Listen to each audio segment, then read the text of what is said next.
Four Absolutes of the Oxford Group. Absolute Love. Part 4. My name is Steve Van Eiderstein, and welcome to the Narrowing Path, Walking the Spiritual Walk. I'm excited to be going through another paragraph of the chapter Absolute Love from the book, What is the Oxford Group, with y'all.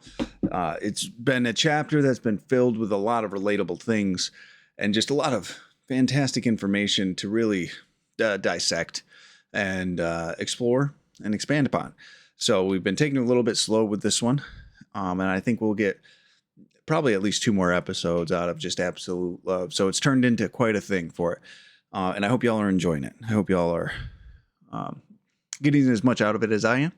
We are, I am extremely grateful for everybody who's watching the video, streaming the content, watching the shorts, commenting, liking, subscribing, following, all of that good stuff on all the platforms. Obviously, we're here on YouTube, on Spotify. We also are on Apple Podcasts, Amazon Music, Audible. We have a Facebook page, X, Instagram, anything, anywhere you want to follow, we're pretty much there. So I hope that you guys are getting as much out of this as me. So we're going to go ahead. We'll get into the reading, and then we'll go through and we'll tear it apart a little bit. And this will probably be another 45, 50 minute one. And we'll kind of go from there. So this is, so here we go. This is What is the Oxford Group by the author is officially a layman with a pen.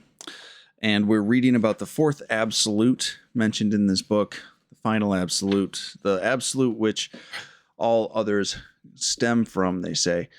And I tend to agree with. So here we go. Absolute love is wanted in the world today more than anything else. If civilization is not to decay utterly, it is our vital need. This is not pessimism. Consciousness that absolute Christ love only can save us is the most optimistic piece of honesty we can face. The majority of people will not face squarely even the most pressing problems. They hope that in some way an unexpected salvation will appear from somewhere, sometime, somehow, soon, and put the world's affairs perfectly straight. And, in consequence, with little or no effort on their part, they will be quite happy and comfortable again. But it is not quite so easy as all that to bring civilization at its ebb tide back to full flood of content, content, and prosperity. To make its scales balance again, the world needs to face its problems honestly and recognize what the power of Christ's love can do. How many people give more than a passing thought to the foolish administration of the world's or even their country's affairs, the ineffectiveness of godless governments and institutions and laws for which every individual is directly responsible as a citizen? Patriotism is not enough. Fearless, boundless love of God is the only key. There we go. Now, if you were listening along, there's a lot in that. There's a lot in that just one paragraph there, just like the last couple of episodes. This has been a very telling chapter as to how we are conducting ourselves today. What's amazing to me is these readings, like this book was published in 1934. This is almost 100 years old. And the things that we're talking about in this book, specifically in this chapter, are things that are still a problem for us today. There's still a consideration we have to have. There's still things that we are working through, especially right now. It's extremely relevant to right now that we are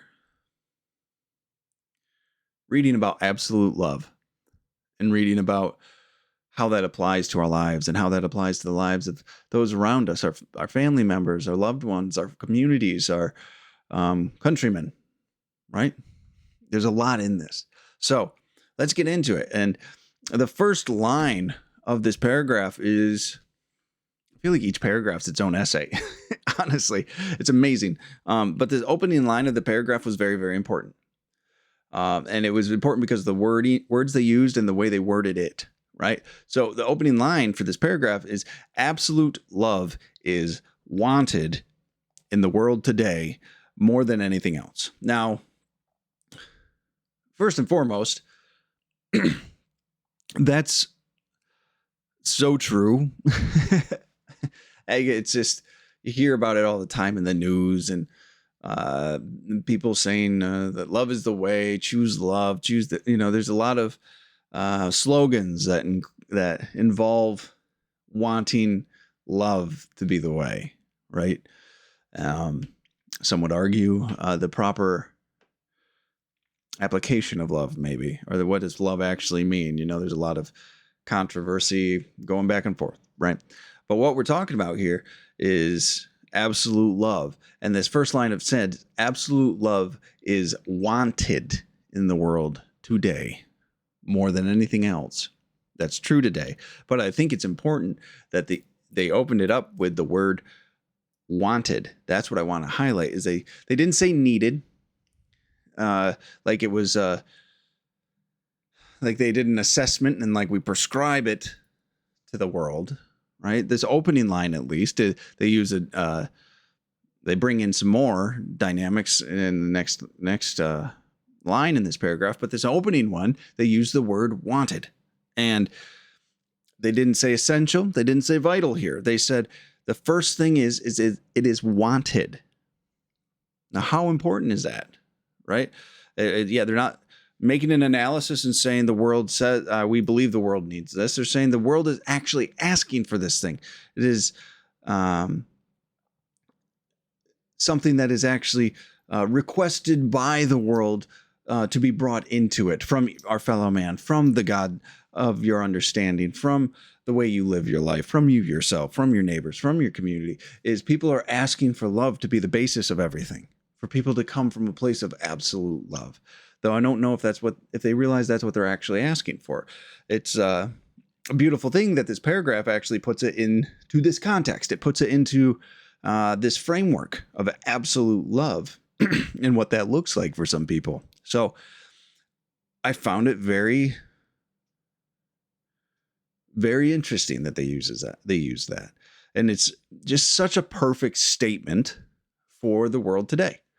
In any demographic, any ideology, in any religious or political affiliation, love is mentioned. Love is wanted. Love is requested. Love is actioned. And when I say that, we're not just talking about the objective word love only. There's a lot of variations of the word love, right? In the Bible, the fruits of the Spirit are all come from love, right? In Henry Drummond's book, The Greatest Thing in the World, he talks about, I think it's, oh man, I can't remember. Corinthians, he quotes from St. Paul, his letter to the Corinthians, where he talks about what love is, right? So love is this foundational thing that comes from God, and they relate it to this prism, right? Love is the white light that goes into the prism and splits into this rainbow of color. And that when you put love in and you split it, and what it splits up into is just this variety of traits and behaviors, right? So people are asking for love without saying love. They're asking for acceptance. They're asking for love in all different variations, and approval, and kindness, and brotherly love, and friendliness, and consideration, and compassion, and empathy, and truth, and reality. These are all love. These are all things people are asking for. These are all things that people want, that are craving to bring into this world, that they're asking to be made a part of themselves, right? These are all different types or different implementations of what love actually is. And it's very, very important. These are things that our society really is yearning for. And I can only imagine if this was written about in 1930s, right? The book was probably written from 1930 to 1933 and then published in 34 or whatever. What would they say about today? What do you think they would look at today and say, has it gotten worse? Has it gotten better? Are people craving love even more than they ever have been? As that distance from God, and their God, the God of everyone's understanding, whatever that might be for you, from distance from the universe, from their source, their energy, Mother Nature, whatever it is, right? Whatever you consider it, has that distance grown? Has that separation from God, from that source of love, increased? I would guess they'd probably say yes. And what's amazing is they tried to warn us about it. Tried to warn us about this or bring this up and say that's what we need to make sure we're bringing into the world 100 years ago. Longer than that. I mean, that's what the basis of Jesus's message was love, right?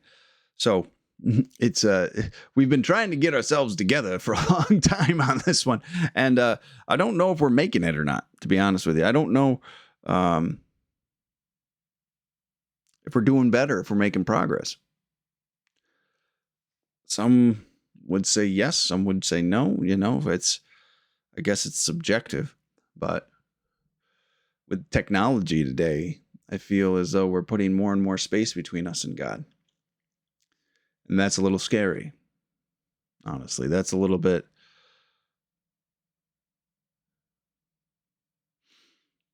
intimidating. And I just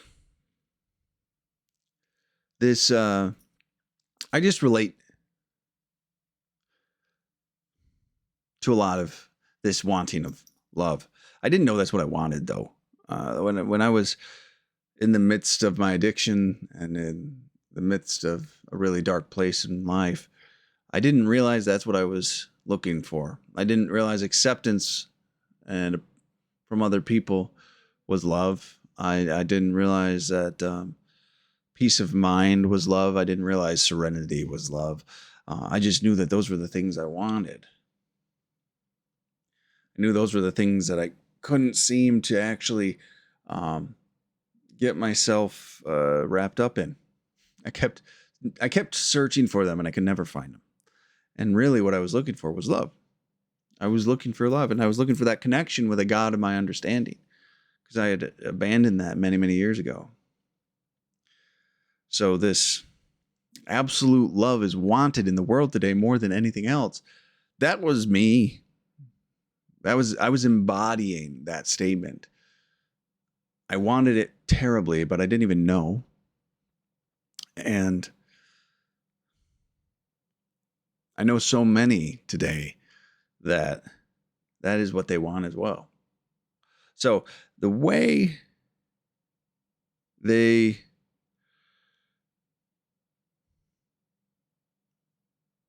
stated this in the first opening line of this paragraph, I just thought was very, very important. And because they say it's wanted. And then, so the next line is, if civilization is not to decay utterly, it is our vital need, right? Let me make sure I wrote all of that, right? And if civilization is not to decay utterly, it is our vital need. They're meaning that, yeah, they're the need for absolute love to be brought into this world, for people to be receiving absolute love, to people be giving absolute love, is crucial. So now they're saying the world is asking for it, and also they're coming to the other side saying the world needs it. Like, this is the importance of absolute love being brought into this world is being emphasized, right? They were showing that there's not only a desire for people to be receiving of love in many forms, but there's an absolute need for the world to incorporate absolute love, to actually continue to grow and prosper and to continue to bring more of God into this world. Because if we don't, the world will decay, right? If civilization is not to decay, how many civilizations before us have? How many civilizations before us have gotten to this point of stepping away from God through technology and scientific advancement or this and that, the other thing? Not saying those things are bad, but when they replace understanding and a foundational belief in a God that is loving and kind, suddenly the soul of a country kind of goes out of it. Suddenly, that absolute love that's foundational to positivity and growth and kindness and compassion and care for each other is slowly removed. And it starts to decay and rot from the inside out because the soul of it's gone. Right? So they're showing like it's on two fronts. This needs to be practiced, not only because people want it and the world's asking for it and it's needed today, but the world's asking for it and people are looking for it and need it today, but also for society in general, it is needed. That is the prescription that they're giving. So where's the block, right? Where's the actual fall down on this? Because if it's being asked for, people are seeking it, and it's vital to the actual stopping of the decay of our society, why is it not showing up here, right? It's demonstrating the importance of this absolute love principle, because it's not just important to you. It's not just important to me. It's not just important for my relationship with God that I practice. It's important for my family that I practice it. It is important for my community that I practice it. It is important for my work colleagues that I practice this. It is important for my local government, for my federal government, for all of these things. It is crucial that individuals practice absolute love and bring that with them into the world, and to put that into every single interaction that they have. They're saying it is vital. It's not saying, hey, it'd be a good idea. It's vital to the existence, to the furthering, to the progression, and the healthy interaction between people and of mankind, right? So this whole thing is growing and changing, right? But we have to make sure we're putting into it what needs to be brought into it, right? This is just demonstrating the importance and presenting the fact that the only way to save mankind from itself is to have a God of our understanding that has a practice here of love, of not just regular love, but absolute love, right? So if we don't want to decay, if we don't want societies to rot, and I'm not just talking about one country, I'm talking about countries in general, I'm talking about interactions in general, I'm talking about anybody in any dynamic. If we don't want that to just turn into this unhealthy, only selfish and self-serving thing, we have to practice absolute love, right? And the line they follow this piece up with is, I love this too. So it's not pessimism. Consciousness of absolute Christ, that consciousness that absolute Christ love only can save us, is some of the most optimistic piece of honesty we can face. I'm sorry, I'm going to restate that. This is not pessimism. Consciousness that absolute Christ love only can save us is the most optimistic piece of honesty we can face. So I love that they put that there, because they're like, hey, society's going to decay if we don't incorporate absolute love. Now, this is not pessimism. This is actually just a stated fact. Look back through the history of the world. When you lose this soul of a nation, when you lose this soul of absolute love, when this foundational piece is gone, society crumbles upon itself, right? When people are taking actions out of hate and anger and selfishness and self-centeredness, right? And egotistical things, society falls apart, right? Because everyone's serving themselves. But so it's actually optimistic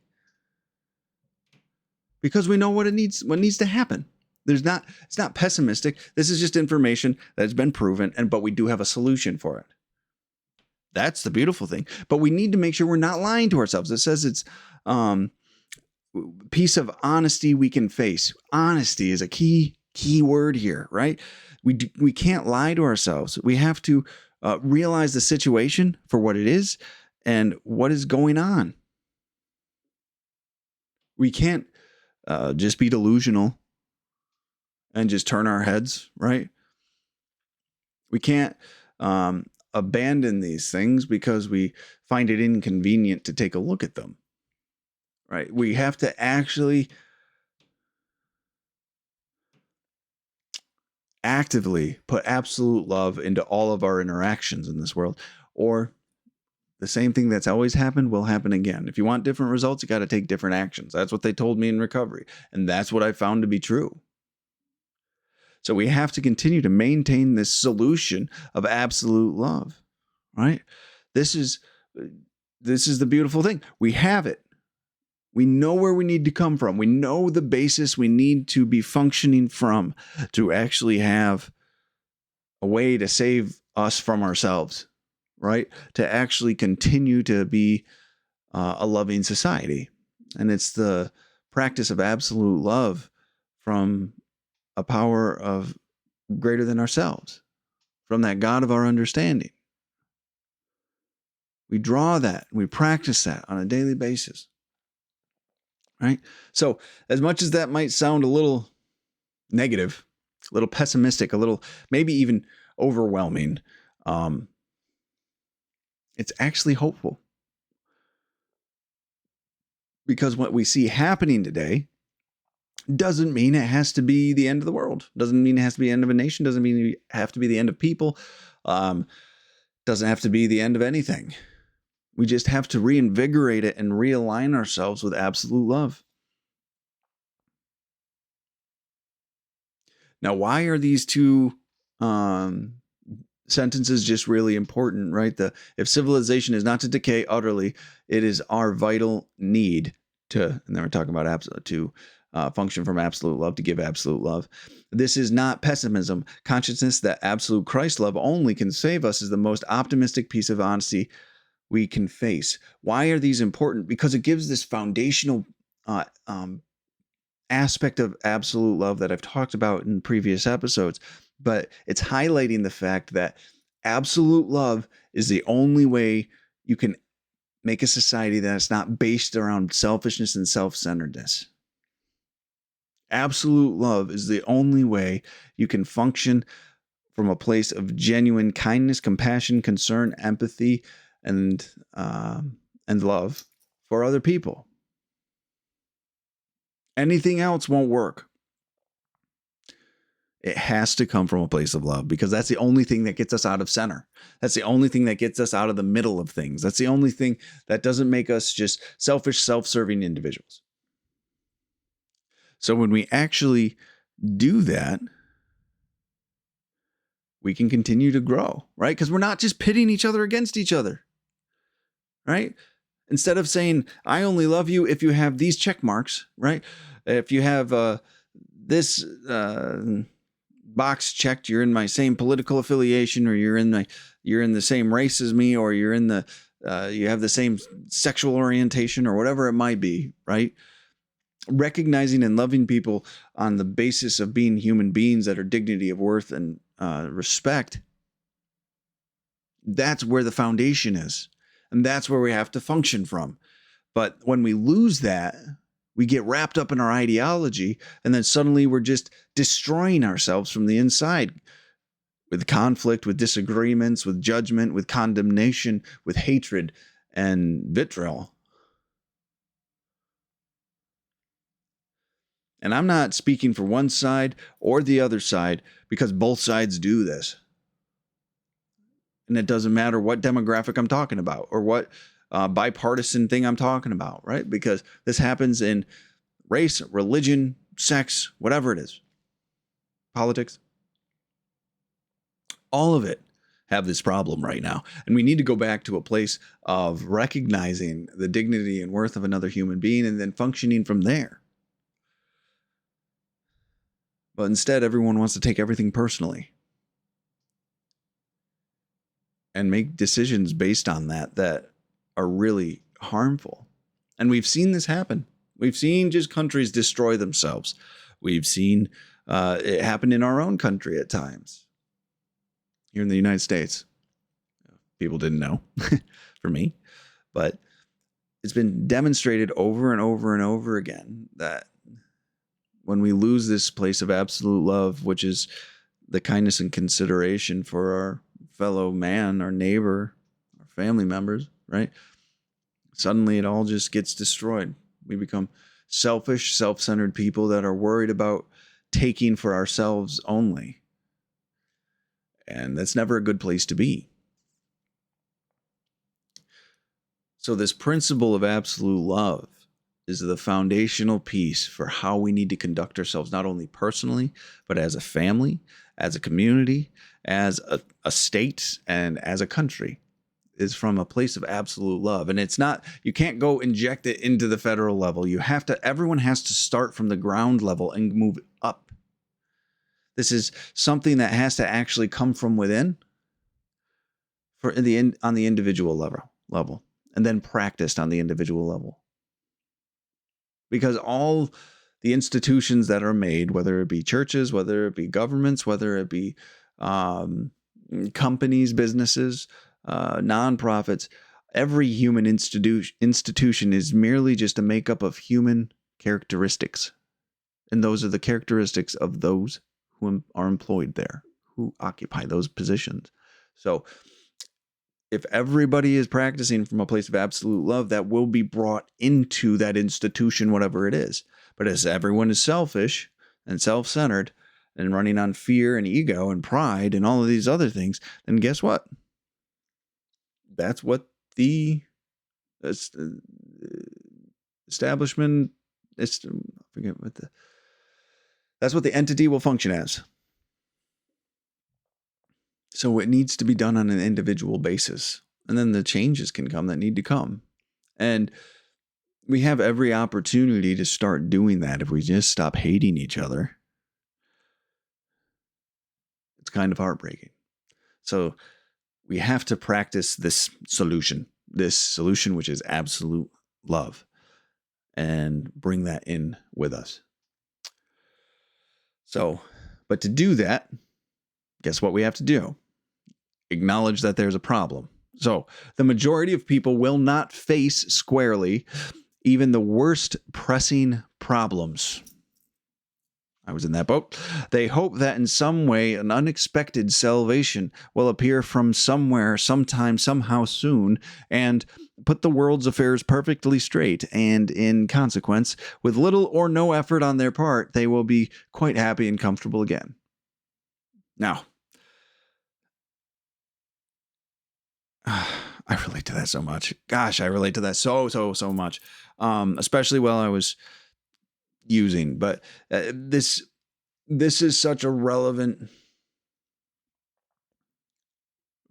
statement today. And people think, the thing is, people think they're addressing issues, and I don't think they're addressing actual issues. They're addressing ones that are convenient for them to address. They're not actually turning and facing the reality of what they need to face, which is usually looking at themselves, which is usually looking at their own motivations, which is usually looking at their own place of love and what they hold in their hearts and what the mission they're trying to accomplish here, right?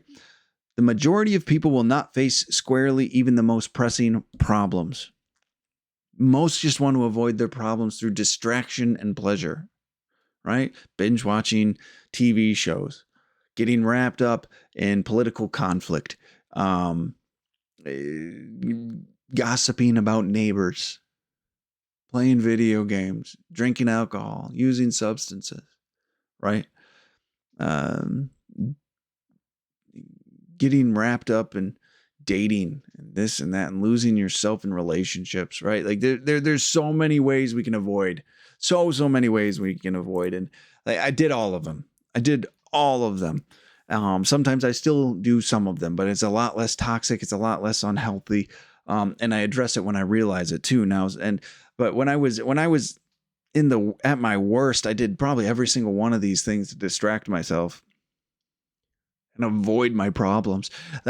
And when I say avoid my problems, I'm talking about anything, because everything was a problem to me, right? Like I avoided certain people's phone calls. I avoided opening my mail because I didn't want to see the bills, because I wasn't making money, because I was spending my money on places and things I shouldn't be spending them on, right? I didn't address any of my health issues because I didn't want to acknowledge that they were going on. Well, honestly, I thought I wouldn't be around for the fruition of them, right? I didn't want to even broach the subject of my work because I was working, but it wasn't good. Everyone was knowing I was doing something wrong. I was taking advantage of people left and right. It wasn't healthy. I was a selfish, self-centered bastard to many people. But I couldn't face it. I avoided seeing it. I would avoid people. I would avoid places. I would avoid anything I had to avoid and distract myself from, and just delay. And I would just blame. I would blame so much on other people when it was all my own fault. Other people would take actions because I had harmed them, I had wronged them, and then I would consider them terrible people, and I would make up this story in my head so I could avoid feeling the guilt, right? I avoided my own emotional state for a very long time, or at least I was trying to. I avoided the topic of God for years, right? I just wanted to run. I wanted to blame everyone else for my problems. I just thought the world was unfair to me, right? I thought that I just got dealt a bad hand. And it turns out that's not true. I would just blame, justify, to ignore it. And I would harm people along the way. And I remember thinking, if the world just changed enough that I would be okay, I wouldn't have to do all this anymore. I wouldn't have to use the substances I was using. I wouldn't have to drink these things. I wouldn't have to hurt these people. I wouldn't have to take advantage of those who loved me anymore. It's the world's fault, I would say. And I'm just waiting for the world to change. Newsflash for anyone who's waiting for the world to change: it doesn't work that way. The world will always be the world. In one form or another, it will never... Well, maybe it'll be perfect at some point, but I don't think in the immediate future it will. So if you're waiting for the world to change, you're going to be waiting a while. So I'd suggest that you take a look at what you actually can change, which is you. Because that's the way that's what I had to do. And it turns out the world is a pretty beautiful place to be. As long as I get my stuff out of the way. As long as I face squarely even the most pressing problem. Right? If I do that, the world's a pretty good place to be, you know. The other way to be is this selfish and self-centered way of thinking. And it always ended up with me being a victim, right? And then if everyone does this, right? If everyone avoids and just hopes that someone or something will fix your problems one day and you never have to change, right? It's just a lot of people running around hurting each other because that's what they think is the only thing that they can do. And they perceive everything as injustices, and they're projecting their own self-made injustices onto the world. Like the world did it to them. I know because I did it. I know because that's where I was. I saw the world through these tainted lenses. It just developed into this misery and hatred. And, but I made it all up. I was delusional. That's the thing. This is all delusional. This is all not living in the reality that's actually happening right now. This is all not actually facing and acknowledging the real problems, the real issues in your life. That at least that was my experience. I wasn't living in reality anymore. I was lying to myself and using things to remove myself from reality. It's not always just drugs and alcohol. Like I said, it can be many, many things that'll distract us from actually participating in our own lives, right? But it's delusional. We aren't even really there. That's the insane part. We aren't even really there participating in the world anymore. We just hate it and wish it would change so we could feel comfortable. Now, how selfish is that? How self-centered is that? So, it's not always fun being in reality, but it's gives me some opportunity to change. I used to be a person that would scoff at the idea of actually helping and leave it to others to handle. I wouldn't actually take the initiative to do anything. I wouldn't actually take any action, right? I would want to just demand it, or I just would hope that someone would do something so I would feel better, right? But what's also interesting is I would take up these battles. I would go to these hills to die on, as they say, when I couldn't get myself together. I was trying to tell the world how to live and how to run itself. And I had all these thoughts about what's right and what's wrong. And I couldn't practice any of them in my own life. I wasn't able to actually execute on any of it. Right? So a big thing about this is if you want to actually go and help the world, you got to make sure your own house is in order. You've got to make sure you are doing okay. You've got to make sure that you are practicing what you preach in an unhypocritical way. You have to be functioning from a place of absolute love in everywhere in your life, right? I think it's a James Allen book I was reading, and he talks about you can't wallow about the problems happening halfway around the world when you can't even correct what you're doing here. It's a false signaling. I guess there's a term for it. It's virtue signaling. It's like, I'm such a good person. Look at how upset I am of that over there, but you're sending money over there, but you can't even correct what you've got going on here. You can't even get your own house in order. So we need to make sure that if we're trying to take action, it needs to be done appropriately first. I can't fix the world when I'm under the influence of drugs and alcohol all the time. It doesn't work that way. I wanted it to. I tried to, but it never worked. Turns out I had to address me first. Then I had to address my immediate family. Then I had to address my community. Then I had to address more, and then I could bring what I know and the truth to a wider audience. And that's where I'm at now, trying to help other people. Not because I think I think I've got an idea of how to live. I've had an experience of how to do these things, right? And I've had an experience on how to change of living a selfish and self-centered life to one that's much more others-centered now. I don't run away from the problems anymore, right?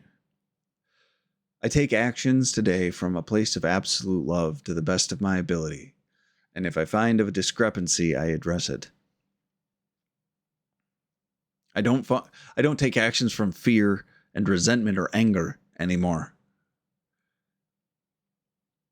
And we need to make sure that's not what's driving us. Because there's a lot of people today thinking they're doing right, but they're operating from anger and hatred and insecurity and fear.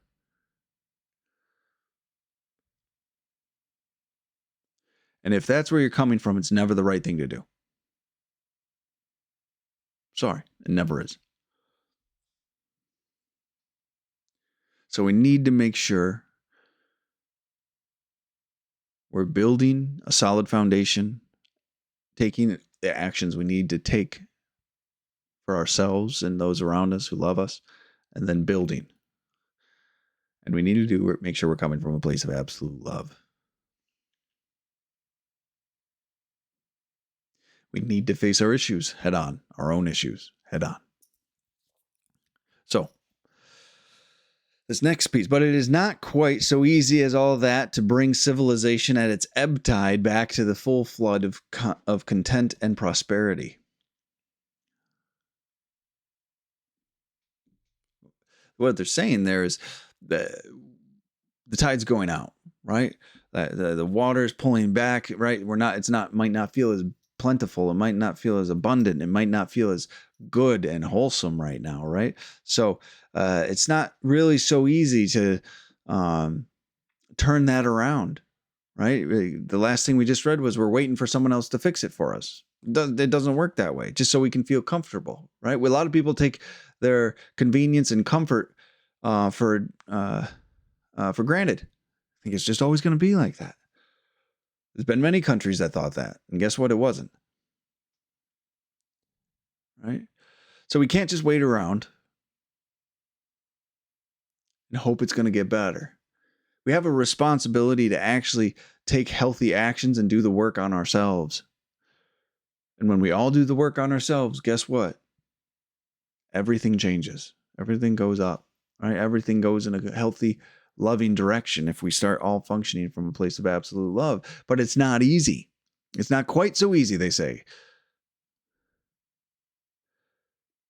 It requires sacrifice. It requires initiative. It requires a belief in something greater than yourself to be of service to, right? We can't just wait around and hope it gets better. We can't. Because that's actually us absconding our responsibility. That's us abandoning what we've been assigned to actually do.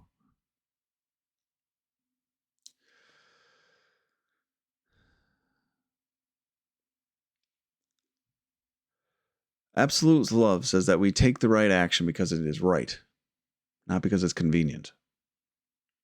And it has to be coming from a place of absolute love, though. Don't be a martyr. Please don't put yourself in a position just so you feel self-righteous. When you do the right thing for the right reason, you'll know it because there's peace. There's a faith and a trust that you're doing it while you're doing it. But yeah, it's not always convenient.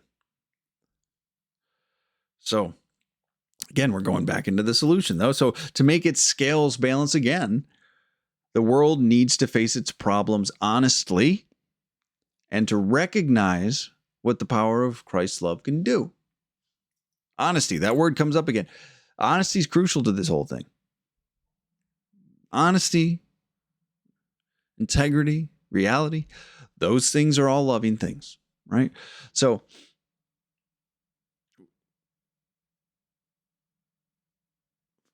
human beings, if we're doing things for ourselves, we will make things worse because we're trying to make it fit our own agenda, right? Which is never a healthy thing to do.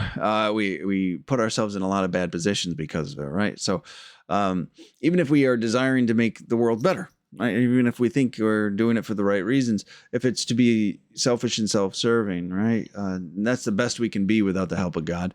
It usually will start decaying. It'll usually start fracturing, right?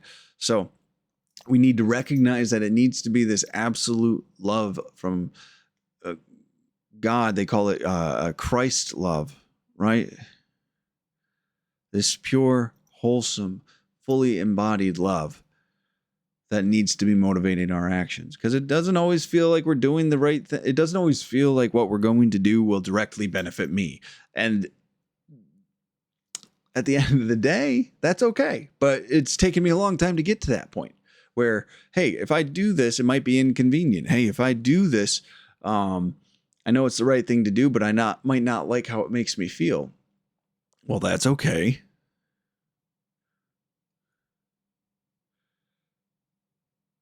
We need to actually function from a place of Christ love, absolute love, righteous love, to make a lasting, permanent, effective change for the good and the godly ways. We have to function from there for that. but this comes from an honest acknowledgement that we can't do it well of our own action. Like, this is really important. That honesty, we have to be honest and take a look at things and say, I need help with this. I need to give this to God and function from a place of absolute love and trust him with the outcome. Take the right actions. Come from a place of love and kindness and compassion and consideration, right? Do that. And then trust that what is right will happen. We have to have this on acknowledgement of the world and the situations that we're existing in.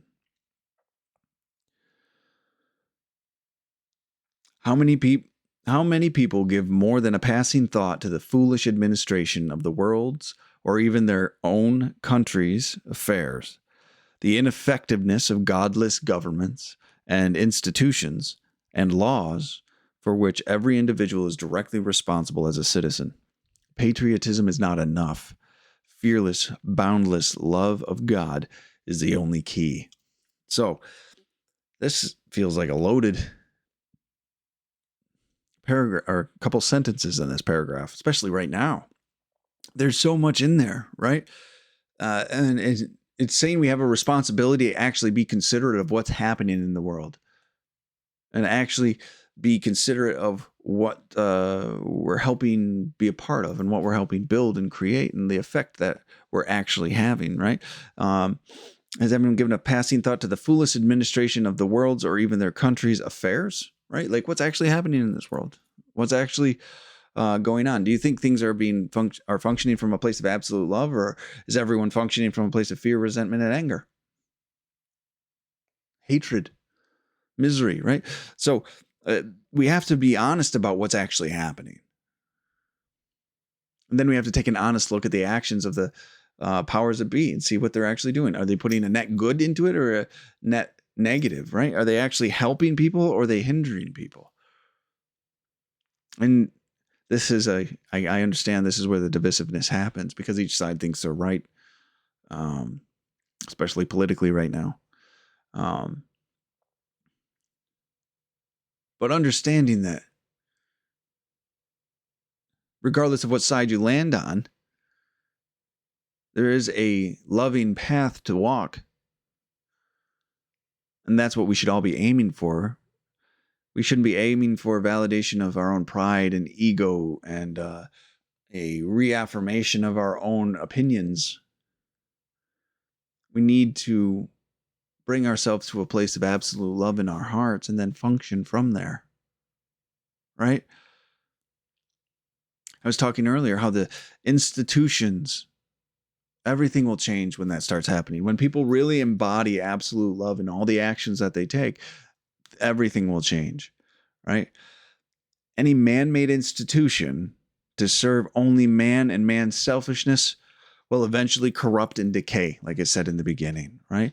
Resources will be misused, wrong actions taken, restrictive and unhealthy laws will be made, right? Because they are made out of fear, pride, ego, and identity. They're serving man, they're not serving God, right? So these last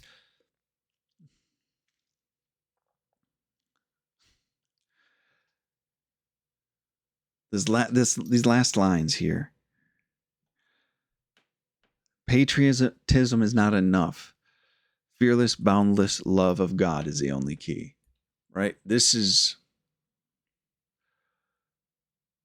important because if you're patriotic over something that is unhealthy, it's not the right thing. Patriotism isn't enough. But if you're patriotic because you believe that it's functioning from a place of absolute love and it's trying to function in a way that it would find pleasing to God, then patriotism is healthy, right? But God has to come first. Absolute love has to be a priority. Because out of that, a healthy sense of patriotism can come too, right? Patriotism for the sake of patriotism isn't great. There's a lot of people out there that believe that their affiliations are fantastic and they have the best things in the world. And I'm not talking about people even in the United States, right? And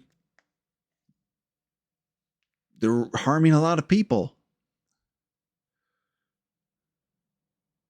This has happened in a variety of ways all around the world, right? Love of God, absolute love, is the only key. That's where we need to function from. And if you, as a nation, as a country, are functioning from there, heck yes, be patriotic. Support it. We need to make sure that's where you're coming from first.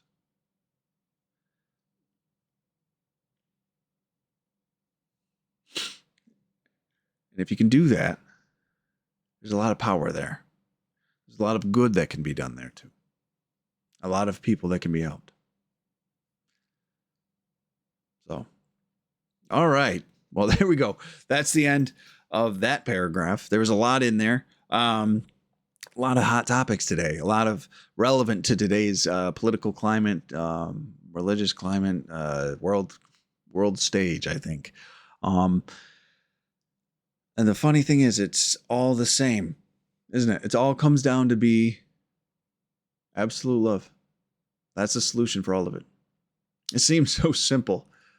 If me 8 years ago was hearing me talk about this, I would have laughed at myself. It's a beautiful thing to realize how much I've changed through this journey, to actually believe that absolute love is the right actions to be taken, is the right place to be functioning from. To believe that selfishness and self-centeredness and self-absorption and prioritizing me and mine first is not the healthy thing to do. It's a whole new way of living for a guy like me. So, but that's it. Thank y'all for joining me, and I'm looking forward to next week. So, until next time, thanks.